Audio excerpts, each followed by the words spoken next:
예, 오늘 하나님께서 우리에게 주시는 말씀은 마가복음 3장 7절로 19절까지 말씀입니다. 마가복음 3장 7절로 19절까지 말씀 교독하여 읽도록 하겠습니다.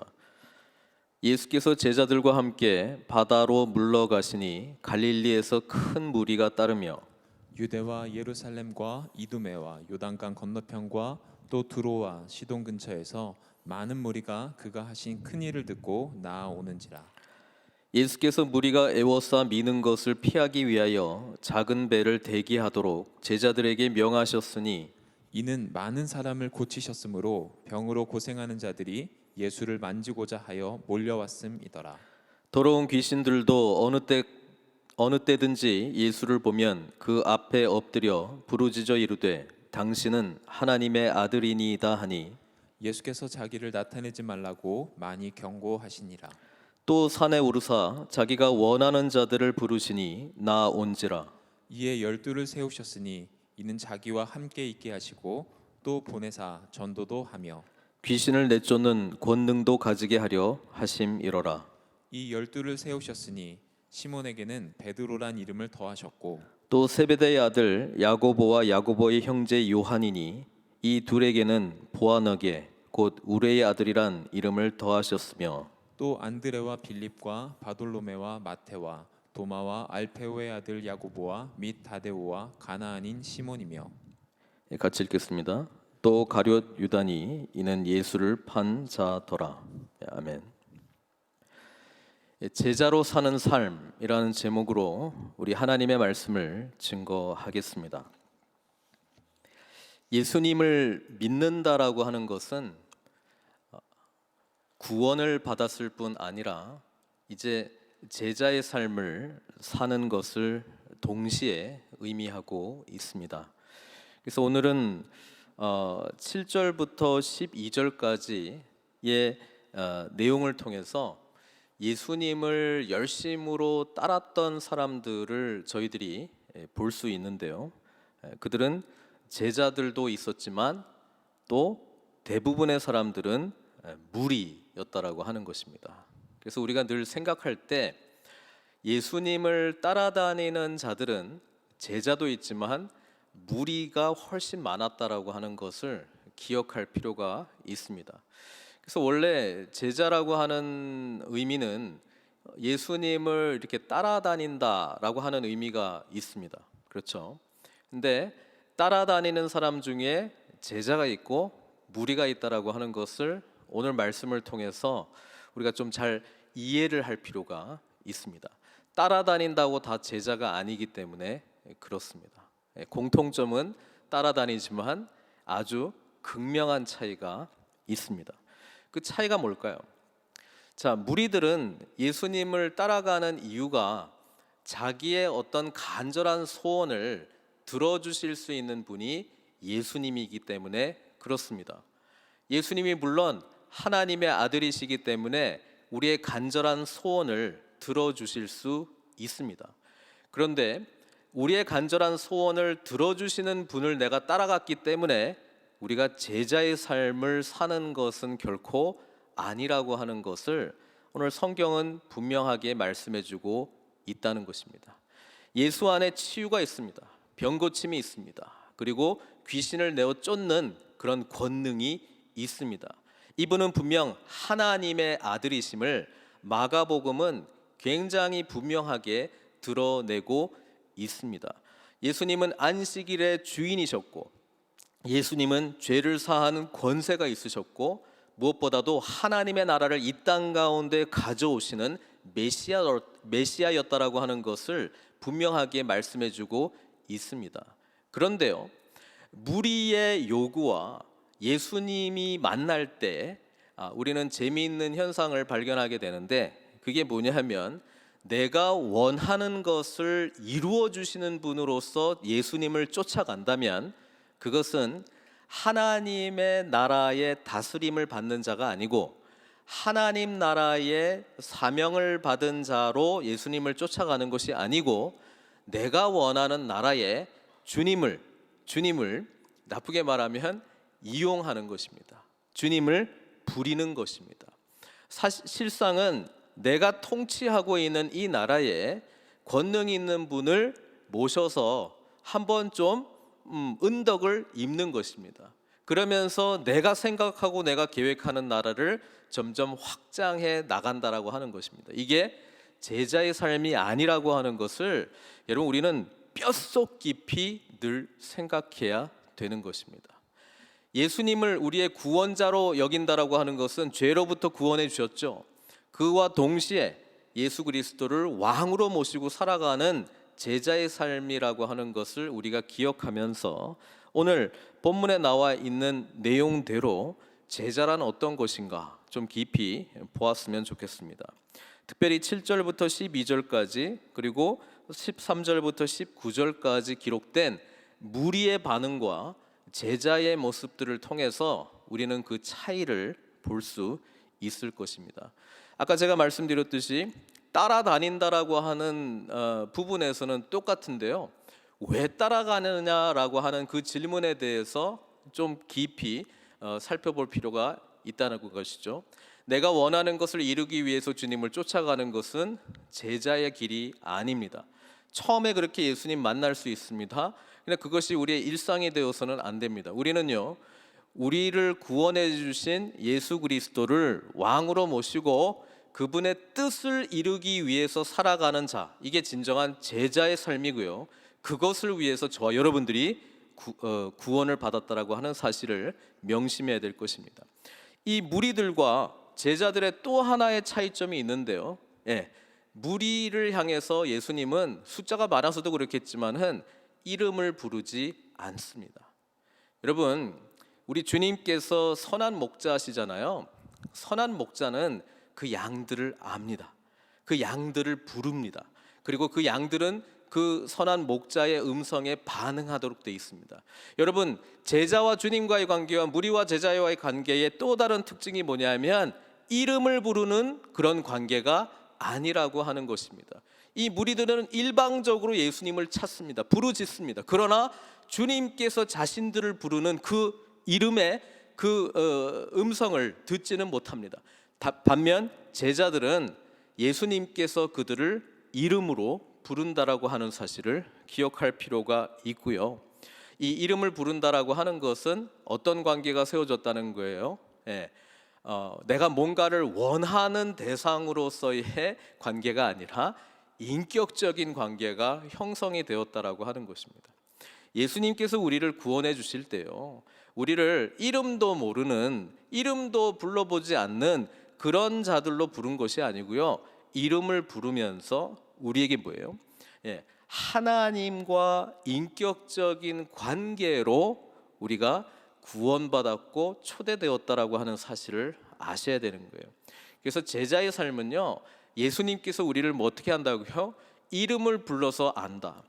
그래서 창세기부터 우리가 아브라함의 이야기를 지난번 시리즈로 우리가 쭉 봤잖아요. 아브라함을 택할 때에 아브라함의 이름을 부르고 아브라함과 인격적인 관계를 맺고 아브라함에게 비전을 주시고 아브라함과 언약을 맺으시는 그 하나님을 만났잖아요. 그러니까 하나님께서 우리를 예수 그리스도를 통해서 만나 주실 때도 우리와 인격적인 관계, 이름을 불러주시는 관계로 저와 여러분들을 구원해 주셨다라고 하는 것을 기억하시기를 바랍니다. 13절에 보면은 산에 오르사 자기가 원하는 자들을 부르시니 나 온지라. 우리 주님께서는요, 하나님 나라의 이런 사명을 감당할 참된 제자들을 지금도 찾고 계시고요, 우리의 이름을 계속 부르고 있습니다. 원하시기 때문에. 문제는 뭐냐면 우리는 하나님의 그 부르시는 그 이름에 반응하기를 원치 않는다라고 하는 것이죠. 설령 말씀하셔도 별로 듣고 싶은 생각이 없어요. 왜냐하면 나의 욕심대로 내가 원하는 대로 살려면 예수님의 참된 제자가 되는 삶은 그냥 좀 불편한 것 같아요. 왠지 이렇게 속박당하는 것 같고, 왠지 자유가 침해당하는 것 같고, 왠지 하기 싫은 일 해야 될 것 같고, 왠지 가기 싫은 곳을 가야 될 것만 같은 내가 감당하는 것보다 더 엄청난 것을 왠지 희생해야 될 것 같은, 그래서 무리까지는 아닌데, 그렇죠? 무리까지는 아니지만 그래도 이제 적당한 그런 어떤 하나님과의 관계를 원한다라고 하는 것입니다. 예, 말씀 준비하면서 재미있는 시를 하나 발견을 했는데요. 1971년도에 이 책이 나왔기 때문에 지금이랑 한 50년 정도의 차이가 있다고 보면 되겠죠. 그래서 그 시의 제목이 $3 worth of God, 3불어치의 하나님. 그래서 그때 당시 3불어치가 오늘날 얼마인가 제가 이제 찾아보니까 적게는 20불 또는 많게는 한 50불, 그러니까 하여튼 그 정도 선이라고 이해하시면 되겠습니다. 그래서 지금 71년도 배경이니까 또 인종적인 부분도 나와서 좀 오해가 없으시기를 바랍니다. 제가 한번 영어로도 말씀드리고 제가 번역한 거 말씀드릴게요. I would like to buy $3 worth of God. 저 그냥 하나님 3불어치만 구입하고 싶습니다. Not enough to explode my soul or disturb my sleep. 내 영혼이 폭발하거나 잠을 깨게 할 정도는 아니고, but just enough to equal a cup of warm milk. 따뜻한 우유 한 잔 정도의 하나님 원합니다. Or a snooze in the sunshine. 아니면 따뜻한 햇볕 아래에서 단잠 주실 수 있는 정도의 그런 하나님. I don't want enough of God to make me love a black man. 옆에 흑인을 사랑할 만큼의 그런 하나님 주시지 마세요. Or pick beets with a migrant. 이민자가 비트를 추수할 만큼, 그렇죠? 같이 추수할 만큼 그런 하나님 말고요. I want ecstasy, not transformation. 저는 황홀경에 빠지는 걸 원하지 변화는 싫어요. I want warmth of the womb, not a new birth. 나는 어머니의 태 안에의 그런 따뜻함은 원하지만 거듭남은 싫습니다. I want a pound of the eternal in a paper bag, paper sack. 저는 영원의 한 파운드 정도만 종이백에 넣어주세요. I would like to buy $3 worth of God, please. 제발 3달러어치의 하나님만 주세요. 이거 윌버 리즈라고 하는 사람이 지은 시인데요. 오늘날 저희가 하나님과의 관계 속에서 정말 뭘 원하는가 한번 좀 생각해 보게 하는 시인 것 같습니다. 혹시 이런 마음 있으세요? 그냥 하나님, 제가 뭐 특별히 나쁜 일 하자는 거 아니지 않습니까? 그냥 좀 기분 좋게 해주세요. 하나님, 주님과의 관계 속에서 엄청난 그런 헌신 제가 감당하지도 못하고요. 그거 아니고 그냥 조금만 제가 제 스스로 괜찮다고 생각할 정도까지만의 헌신 또는 봉사 요구하세요. 하나님, 제가 감당할 수 있는 섬김 제가 조금 할게요. 그런데 저를 전적으로 부르는 거예요. 그거는 제가 감당 못하겠습니다. 그리고 하나님, 가끔 제가 정말 급할 때 주님 찾아오고 부르짖을 때 그때 응답해 주십시오. 사랑하는 성도 여러분, 이것을 위해서 하나님께서 저와 여러분들을 구원해 주신 것이 아니고요. 하나님 나라에 참된 제자가 되게 하기 위해서 저와 여러분들을 부르셨다라고 하는 사실을 기억하시기를 바랍니다. 그래서 우리는 무리가 아닙니다. 우리는 하나님께서 우리의 이름을 불러 주십니다. 이사야 43장 1절 말씀과 같이, 야곱아, 너를 창조하신 여호와께서 지금 말씀하시니라. 이스라엘아, 너를 지으신 이가 말씀하시니라. 너는 두려워하지 말라. 내가 너를 구속하였고 내가 너를 지명하여 불렀나니 너는 내 것이라. 하나님께서 이 말씀하셨을 때, 그래 오늘은 맷부러치의 하나님으로 너에게 존재하면 되겠니? 이런 관계로 오신 분 아니시잖아요. 하나님께서 우리를 구원해 주셨으면요, 하나님께서 우리를 지명하시고 택하시고 불러주셨다라고 그러면 하나님의 원대한 사명을 위해서 저와 여러분들은 부름을 받았다는 사실을 기억하셔야 될 것입니다. 그것이 하나님께서 원하시는 자들입니다. 그리고 우리는 하나님께서 부르실 때에 반응해야 될 줄로 믿습니다. 지금 13절 예수님께서 산에 오르사 자기가 원하는 자들을 부르시니 나온지라.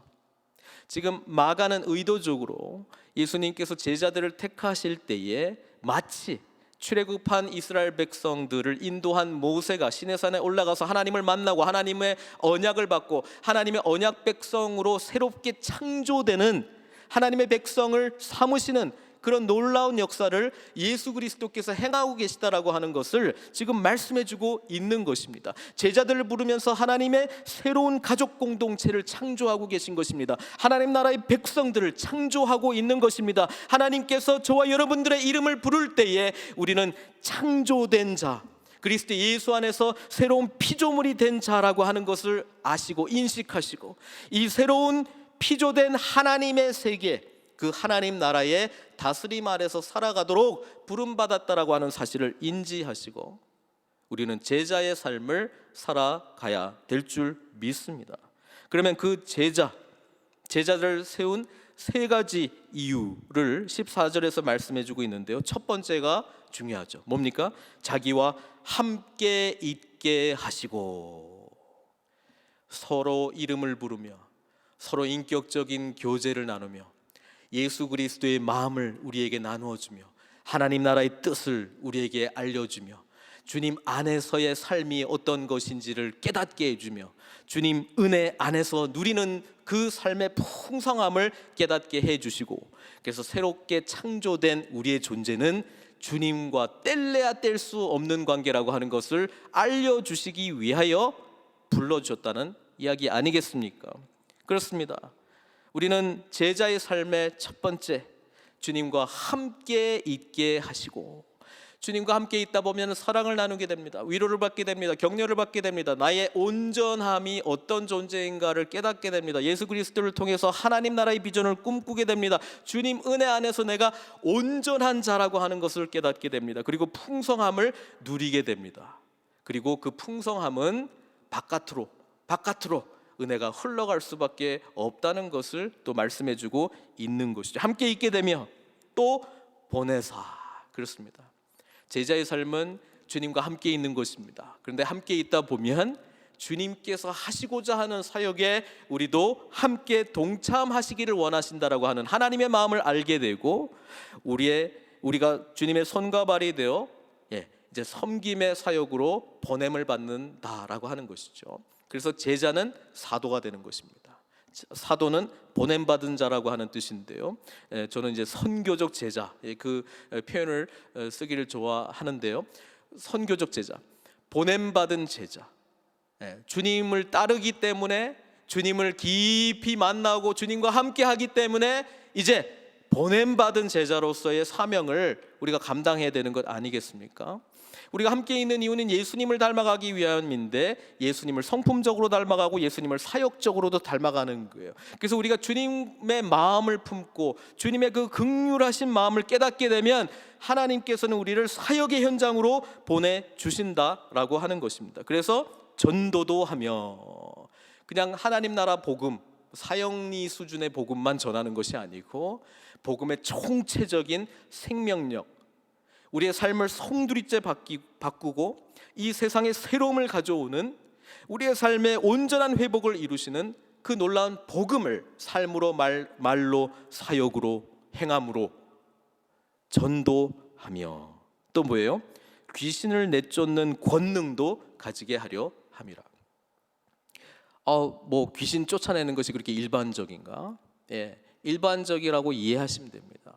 주님의 나라를 가져오는 자는 귀신의 나라가 쫓겨나가는 현장의 그 주인공이라고 하는 사실을 기억하시고요, 이 권능은 오직 예수 안에 있을 때, 예수 그리스도의 이름으로 우리가 선포할 때 귀신들은 물러가게 되고, 거짓은 물러가게 되고, 세상 풍조, 사상 물러가게 되고, 내 인간적인 욕망 물러가게 되고, 그리스도를 주인으로 모시고 하나님을 주인으로 모시고 성령님의 인도하심을 받는 그런 참된 하나님 나라 백성으로 살아가게 된다라고 하는 것이죠. 그것을 하기 위하여 저와 여러분들이 구원을 받았고 부르심을 받았고 은혜를 입었고 주님과 교제하고 보냄을 받았다라고 하는 사실을 성경은 말씀해주고 있습니다.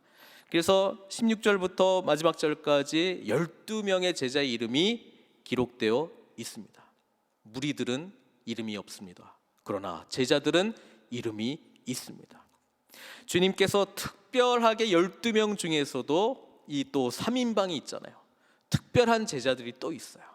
그 제자들은 이름도 기록되어 있는데 별명까지 기록된 3인방입니다. 누굽니까? 시몬에게는 베드로, 또 세베대의 아들 야고보, 또 야고보의 형제 요한, 이 둘에게는 보아너게라고 하는 별명. 뜻은 우레의 아들이니까 천둥의 아들들이다, 그런 뜻이죠.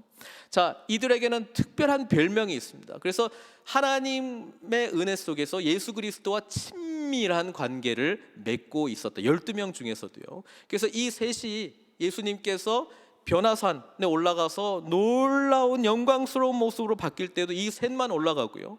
또 야이로의 딸을 죽었던 야이로의 딸을 치유할 때 이 세 명만 들어가게 되고요.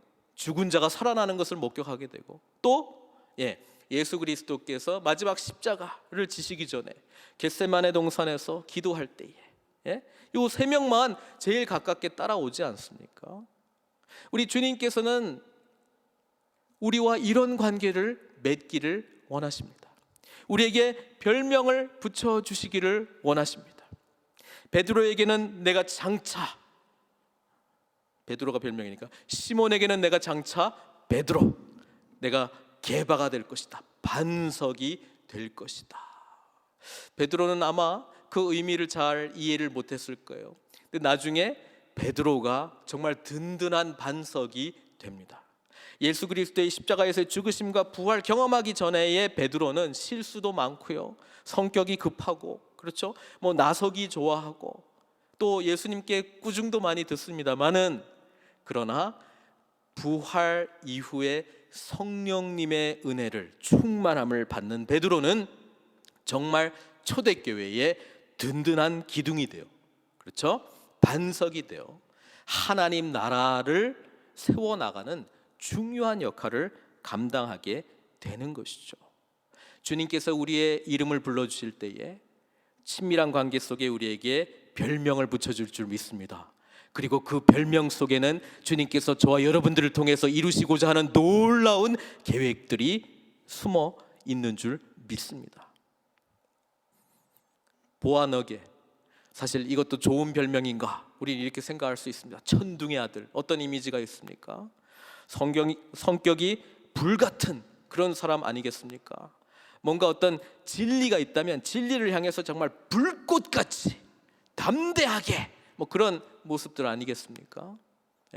이들은 처음에 이 불꽃, 하나님의 열심을 자기들의 인간적인 옛사람의 성품들과 섞여가지고 막 드러낼 때가 있었습니다. 대표적인 성경에 기록되어 있는 예가 뭐죠? 누가복음 9장 54절에 보면 예수님과 함께 제자들이 사마리아 땅을 지나가게 되는데 예루살렘으로 간다라고 하는 이야기를 듣고 사마리아인들이 영접을 하지 않습니다. 이때 보아너게 이 우레의 아들들 야고보와 요한이 이를 보고 이르되 주여, 우리가 불을 명하여 하늘로부터 내려 저들을 멸하라 하시기를 원하시나이까, 이렇게 말합니다. 그냥 주님을, 감히 우리 주님을 영접 안 해? 주여, 불을 명하여 정말 이 사람들을 싹 멸하시기를 원하시나이까, 이 정도의 불꽃 같은, 불 같은 성격을 가지고 있었죠. 그래서 그런지 우리 12 제자 중에서 제일 먼저 순교한 사람이 누굽니까? 야고보입니다. 이 불같은 성격, 순교로 첫 번째 하나님을 향한 그런 열정적인 그런 마무리를 했고요. 요한은 특별히 그런 똑같은 마음이 있었을 텐데 예수님께서 십자가에서 못 박혀 돌아가실 때에 어머니를 부탁하잖아요. 그래서 이 어머니를 또 돌봐야 되는 그런 일들이 있어가지고 제자들 중에는 제일 오랫동안 그래도 남아 있는 것으로 저희들은 그렇게 알고 있습니다. 그리고 이 불이 나중에 사랑으로 바뀌어가고 있는 것을 요한을 통해서 우리는 알게 되죠. 원래는 이 천둥의 아들이었는데 이제 사랑으로 충만한 제자로 하나님께서 변화시켜 주셨다라고 하는 것입니다. 아마 이 별명을 통하여 정말 내가 가지고 있었던 이 열심, 내가 옳다라고 생각하는 것에 물불 가리지 않고 그냥 칼같이 들이대었던 그 진리의 잣대가 이제 세월이 지나 하나님의 마음을 깨닫고 공의와 사랑은 같이 가는구나. 사랑 안에 진리가 있고 진리 안에 사랑이 있고 사랑 안에 공의가 있고 그래서 요한 일서는 이 모든 것이 그냥 하나구나라고 하는 것을 또 펼치는 그런 또 제자가 되지 않았겠습니까? 사랑하는 성도 여러분, 주님께서 우리의 이름을 불러주실 때에 우리는 새로운 하나님 나라의 백성으로 창조되어 불러주신 것이고요, 지명하여 우리를 불러주실 때는 저와 여러분들에게 사명을 맡기기 위함이다. 그것을 기억하시기를 바랍니다. 이 제자의 무리들을 보면은요, 특별히 마가는 둘씩 짝을 지어서 이름을 지은 것을 보게 됩니다. 그래서 무엇을 나타내느냐?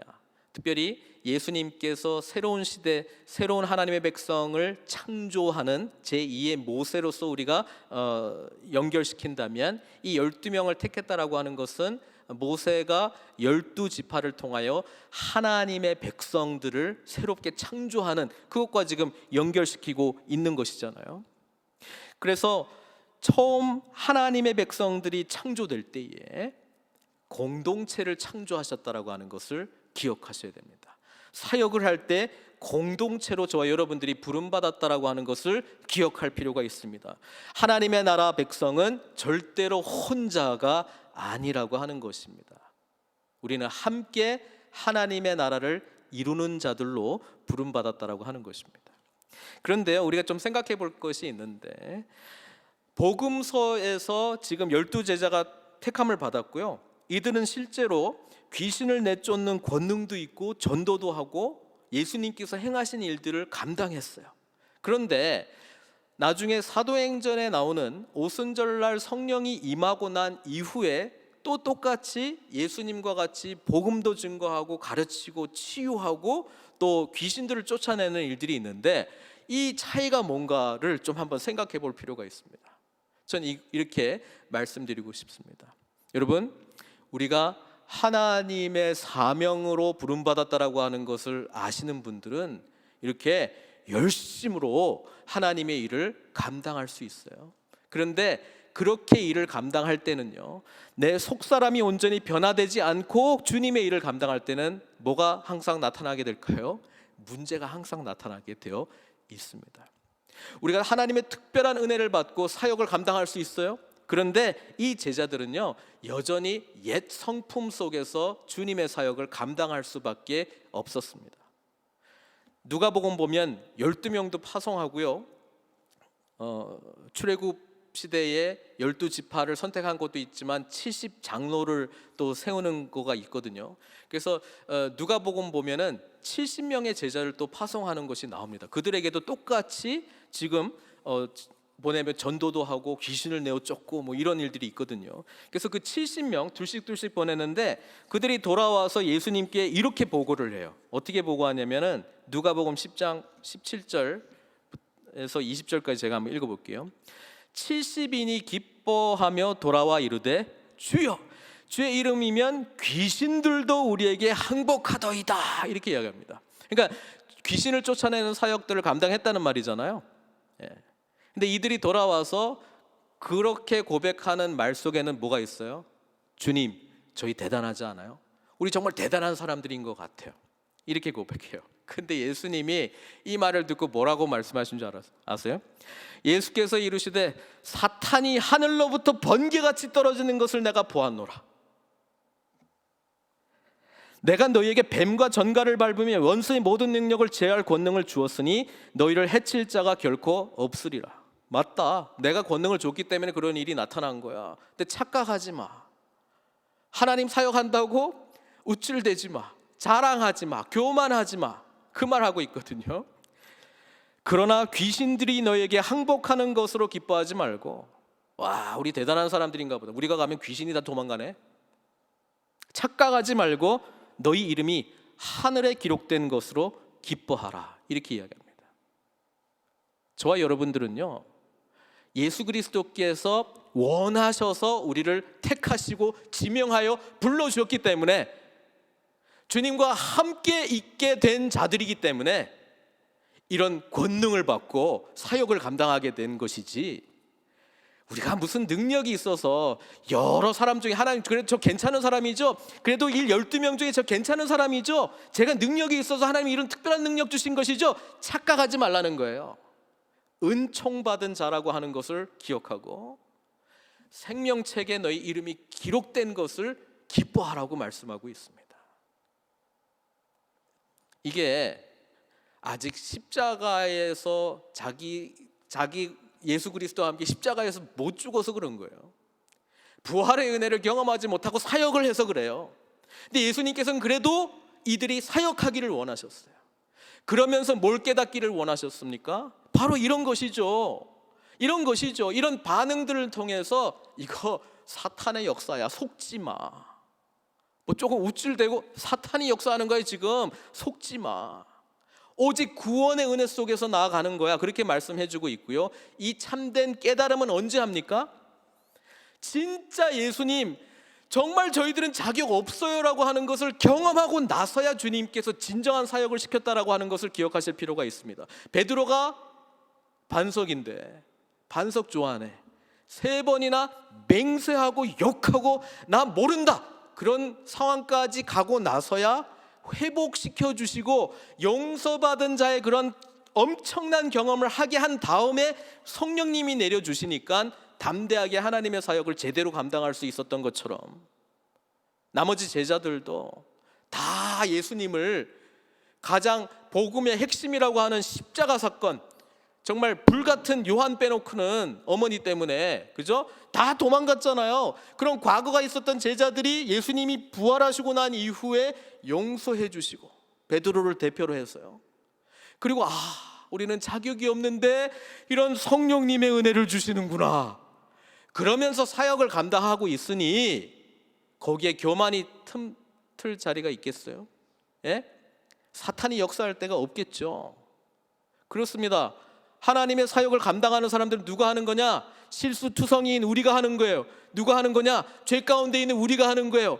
연약하면 넘어지는 우리가 하는 거예요. 그런데 다시 하나님께서 우리를 불러주시고 우리가 그리스도 예수 안에서 어떤 자인지를 깨닫고, 그래서 하나님의 은혜로 감당하는 것임을 우리는 기억해야 된다라고 하는 것입니다. 그래서 주님의 사역을 감당할 때에 우쭐대거나 교만하거나 자랑하는 마음이 없을 수밖에 없는 것은 내 능력으로는 그렇게 할 수 있는 것이 아니라고 하는 것을 진짜 알고, 나는 그런 자가 아니라고 하는 것을 진짜 아는데, 그럼에도 주님께서 나를 용서하시고 받아들여 주시고 십자가에서 나 같은 자를 위해서 죽으시고. 예수님을 지금 모세하고 자꾸 연결해서 말씀드리려고 하는데요, 모세가 하나님으로부터 이 놀라운 율법, 십계명, 이 하나님의 거룩한 백성답게 살아가는 그 놀라운 율법을 받고 있을 때 산 아래에서는 뭐 하고 있었어요? 우리를 위하여 신을 만들어내라, 금송아지 만들잖아요. 하나님께서 진노하셨습니다. 그때 모세가 하나님 앞에 어떤 기도를 드렸냐면은 출애굽기 2장 32절 말씀인데요, 그러나 이제 그들의 죄를 사하시옵소서. 그렇지 아니하시오면 원하건대 주께서 기록하신 책에서 내 이름을 지워버려 주옵소서. 자기의 생명을 내어놓는, 그래서 자격 없는 자들을 구원하기를 위한 이 기도, 하나님께서 이 마음 받아주시고 용서해 주시잖아요. 근데 예수님은요, 실제로 저와 여러분들의 이름, 하나님이 불러주시는 그 이름을 위하여 그분은 자신의 이름을 생명책에서 지운 것과 같은 죽음의 길을 선택했다라고 하는 것을 기억하십시오. 그래서 부활하신 주님께서 저와 여러분들에게 부활 생명, 그 영원한 하나님의 생명의 이름이 새겨졌다라고 하는 것을 감사함으로 받아야 될 줄 믿습니다. 그래서 계시록에서는요, 여러분 계시록 읽을 때 그 666, 그 짐승의 그 이름, 그거를 우리는 기억할 필요가 없어요. 구원받은 저와 여러분들은 우리의 이마에 짐승의 숫자가 아니라 누구의 이름? 예수 그리스도의 이름이, 하나님 아버지의 이름이 새겨진 줄 믿습니다. 계시록 14장 1절에 나오죠. 또 내가 보니 보라, 어린 양이 시온산에 섰고 그와 함께 14만 4천이 서 있는데 그들의 이마에는 어린 양의 이름과 그 아버지의 이름을 쓴 것이 있더라, 이렇게 되어 있습니다. 그래서 우리가 왜 사역을 감당할 수 있냐고요? 하나님께서 저와 여러분들의 이름을 불러주실 때에 자격 없는 죄 가운데 우리의 이름은 예수 그리스도의 이름으로 바뀌게 된 것이죠. 우리는 죽고 예수 그리스도께서 지명하여 불러주신 새로운 나라의 새로운 피조물로서의 이름이 새겨졌는데, 그 이름이 주님과 연합한 예수 그리스도의 이름, 하나님 아버지의 이름이 저와 여러분들에게 새겨졌다는 것입니다. 그래서 우리가 왜 담대함으로 사역을 감당할 수 있을까요? 왜 자격이 없는데도 하나님이 불러주시면 기쁨으로, 능력으로 감당할 수 있을까요? 우리에게 새겨지신 예수 그리스도의 이름, 그 이름의 권세를 의지하여 사역을 감당하는 것입니다. 여기에 우리의 자랑할 거, 내놓을 게 뭐가 있겠습니까? 오직 저 여러분들을 은혜로 불러주시고, 베드로, 야고보, 요한 모든 제자들 무슨 자격이 있어요? 주님 가장 고통스러울 때 버렸던 자들 아닙니까? 그런데 그들을 쓰시겠다고 주님 말씀해 주고 있으니 저 여러분들에게는 얼마나 위로가 되는지 모릅니다. 그래서 우리가 주의 일을 감당할 때는요, 이 기쁨으로, 이 담대함으로 하는 거예요. 그래서 주님 은혜 안에 거할 수밖에 없어요. 주님과 함께하지 않으면 나의 옛사람이 튀어나오니까, 옛사람이 튀어나와서 하나님 사역하면은 문제만 일으키니까. 근데 그것도 좋아요.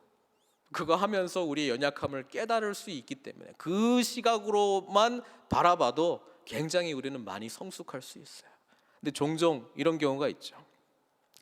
사명은 맡았어, 옛사람으로 해, 기분 나빠, 부딪혀, 그래서 안 해. 주님의 사역은 우리의 능력으로 하는 것이 아닙니다. 거기서 포기하지 마시고요. 저는 감당할 수 없습니다.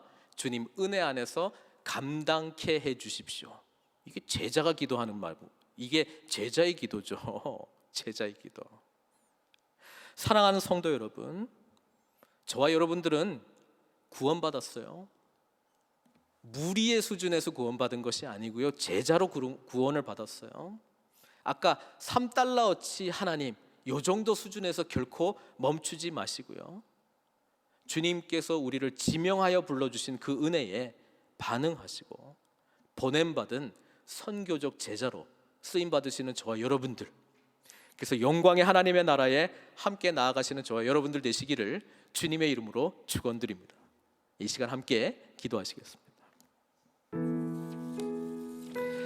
오늘도 주님께서는 저와 여러분들의 이름을 부르십니다. 저와 여러분들의 이름을 부를 때에 주님, 제가 여기 있습니다.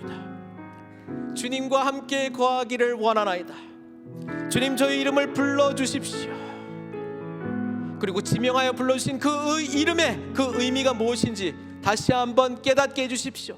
보냄받은 자로 살게 해주십시오. 하나님 나라를 이 땅 가운데 주님과 함께 가져오는 그 사역에 쓰임받게 하여 주십시오. 복음이 필요하고 위로가 필요하고 예수님이 필요한 자들에게 나의 삶을 통해서, 나의 말을 통해서, 나의 기도를 통해서 섬기게 하여 주시옵소서. 이 세상에 새로운 창조된 백성, 자격이 없으나 주님 은혜 안에서 자격이 주어졌기 때문에 담대하게 감당하기를 원하는데 무엇을 하기를 원하나이까? 무리들과 같이 내 요구 하나님 앞에 올려드리고 내가 원하는 대로 주님 주십시오, 이런 기도에서 이제는 주님의 뜻을 구하고 하나님 어찌하오리까? 무엇을 하오리까? 어떻게 섬기리까? 어떻게 주님의 제자다운 삶을 살 수 있겠나이까? 질문하며 주님 앞에 나아가는 기도 이 시간 드리도록 하겠습니다. 함께 기도하시겠습니다. 사랑의 하나님 아버지, 우리의 이름을 불러주시며 제자로 삼아주시고 제자로 세상 가운데 보내주셔서 감사드립니다. 은혜 가운데 주님과 동행하며 그 사역을, 그 사명을 기쁨으로, 감격함으로, 담대함으로 감당할 수 있도록 축복하여 주시옵소서. 우리의 이마에 새겨진 예수 그리스도 그 이름의 권세를 붙들고 아버지 하나님, 사탄의 나라가 물러가게 해주시고 하나님의 나라가 임하게 하여 주시고 치유가 일어나게 하여 주시고 하나님 아버지께서 가져오시는 평강과 기쁨이 넘쳐나게 하여 주시옵소서. 모든 것 주님께 의탁드리옵고 예수님의 귀하신 이름으로 기도드리옵나이다.